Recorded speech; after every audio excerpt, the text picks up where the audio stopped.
দেখতে নতুনের মতো মনে হলেও এই স্থাপনার ইতিহাস প্রায় ৩৫০ বছরেরও বেশি পুরনো।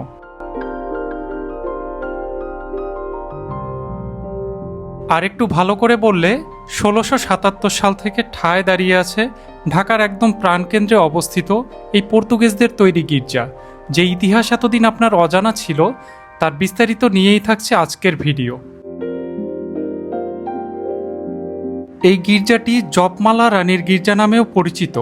ইতিহাসবিদদের মতে এটি ঢাকার মধ্যে টিকে থাকা সবচেয়ে পুরানো খ্রিস্টান উপাসনালয়গুলোর একটি।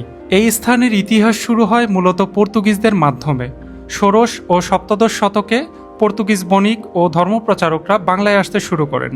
তখন ঢাকা ছিল মুঘল সাম্রাজ্যের একটি গুরুত্বপূর্ণ শহর। ধারণা করা হয় ১৫৭৯ সালে মুঘল সম্রাট আকবরের কাছ থেকে অনুমতি নিয়ে পর্তুগিজ মিশনারিরা বাংলায় ব্যবসা ও ধর্মপ্রচার শুরু করে। এরপর ধীরে ধীরে ঢাকাতেও গড়ে ওঠে পর্তুগিজ বসতি। ইতিহাসের বিভিন্ন সূত্রে এই গির্জার প্রতিষ্ঠা সাল নিয়ে কিছু মতভেদ রয়েছে। কেউ বলেন ১৫৯৯ সালের আগেই এখানে একটি উপাসনালয় ছিল। আবার অধিকাংশ গবেষক ও ঐতিহাসিক সূত্র অনুযায়ী বর্তমান গির্জাটি নির্মিত হয় ১৬৭৭ সালে।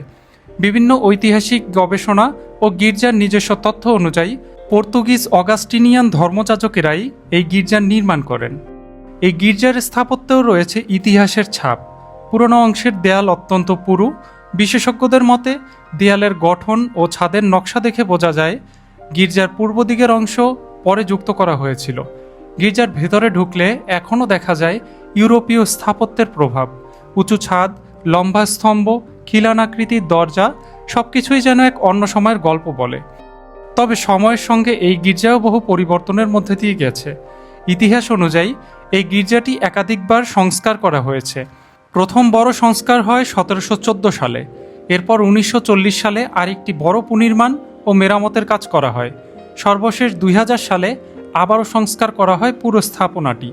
বিশেষ করে ১৯৩৯ থেকে ১৯৪০ সালের সংস্কার ছিল সবচেয়ে বড়। তখন পুরো ভবনের বিভিন্ন অংশ নতুনভাবে ঠিক করা হয়। ১৭০২ সালে যখন মুর্শিদ কুলি খান ঢাকার পরিবর্তে মুর্শিদাবাদে প্রশাসনিক কার্যক্রম সরিয়ে নেন, তখন ঢাকার গুরুত্ব কমতে শুরু করে। এর প্রভাব পড়ে এই গির্জাতেও। ধীরে ধীরে ইউরোপীয় ব্যবসায়ী ও ধনী পরিবারগুলো ঢাকা ছেড়ে যেতে থাকে। ফলে গির্জাটি একসময় অবহেলার মধ্যে পড়ে যায়। ১৮৩৬ সালে এক যাজক এই গির্জা পরিদর্শনে এসে এর অবস্থা খুবই খারাপ দেখতে পান।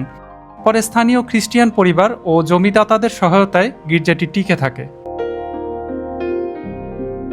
এই গির্জা প্রাঙ্গণে আজও ছড়িয়ে আছে অনেক পুরনো সমাধি ফলক, যেগুলোর অনেকগুলোই কয়েক শতাব্দী ধরে নীরব ইতিহাস বহন করে চলেছে। সময়ের সঙ্গে অনেক লেখা মুছে গেলেও কিছু সমাধি ফলকে এখনও দেখা যায় পুরনো ইউরোপীয় নাম ও খ্রিস্টীয় প্রতীক চিহ্ন। এখানে পাওয়া যায় আর্মেনীয় সম্প্রদায়ের কিছু কবরের নিদর্শনও, যা প্রমাণ করে একসময় ঢাকার বাণিজ্য ও ধর্মীয় জীবনে আর্মেনীয়দের গুরুত্বপূর্ণ উপস্থিতি ছিল।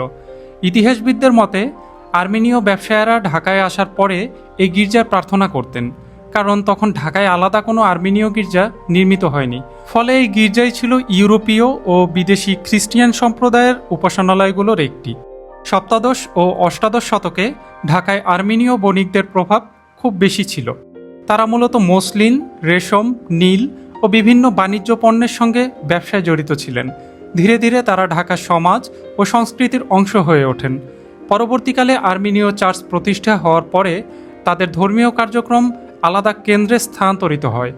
তবে এই গির্জার প্রাঙ্গণে থাকা সমাধিফলকগুলো এখনও পুরনো সম্পর্কের নীরব সাক্ষী হয়ে দাঁড়িয়ে আছে। পুরান ঢাকার আন্তর্জাতিক বাণিজ্য, ইউরোপীয় আগমন এবং বহুজাগতিক সংস্কৃতির গুরুত্বপূর্ণ স্মারক হিসাবে এই স্থাপনাটি একটি দারুণ নিদর্শন।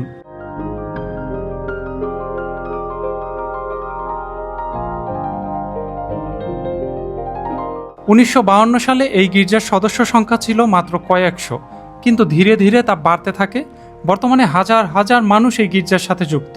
প্রতি রবিবার এখানে অনুষ্ঠিত হয় বিশেষ প্রার্থনা। বড়দিন সহ বিভিন্ন ধর্মীয় উৎসবে পুরো এলাকা ভরে ওঠে মানুষের উপস্থিতিতে। ২০১৭ সালে পোপ ফ্রান্সিস যখন বাংলাদেশ সফরে আসে, তখন এই গির্জাও নতুনভাবে আলোচনায় চলে আসে। কারণ এটি শুধু একটি উপাসনালয় নয়, এটি বাংলাদেশের খ্রিস্টিয়ান ইতিহাসের একটি গুরুত্বপূর্ণ প্রতীক। এই গির্জা শুধু ইট পাথরের ভবন নয়, এটি সময়ের সাক্ষী। মুঘল আমল থেকে শুরু করে ব্রিটিশ শাসন, পাকিস্তান আমল, স্বাধীন বাংলাদেশ সব কিছু নীরবে দেখেছে এই দেয়ালগুলো। ঢাকার বহু পুরনো স্থাপনা আজ হারিয়ে গেছে, কিন্তু এখনও দাঁড়িয়ে আছে এই তেজগাঁয়ের পবিত্র গির্জা। হয়তো ভবিষ্যতে ঢাকা আরও বদলাবে, আরও উঁচু ভবন হয়ে উঠবে, কিন্তু ইতিহাসকে মনে করিয়ে দিতে এই গির্জা হয়তো তখনও দাঁড়িয়ে থাকবে সবার মাঝে।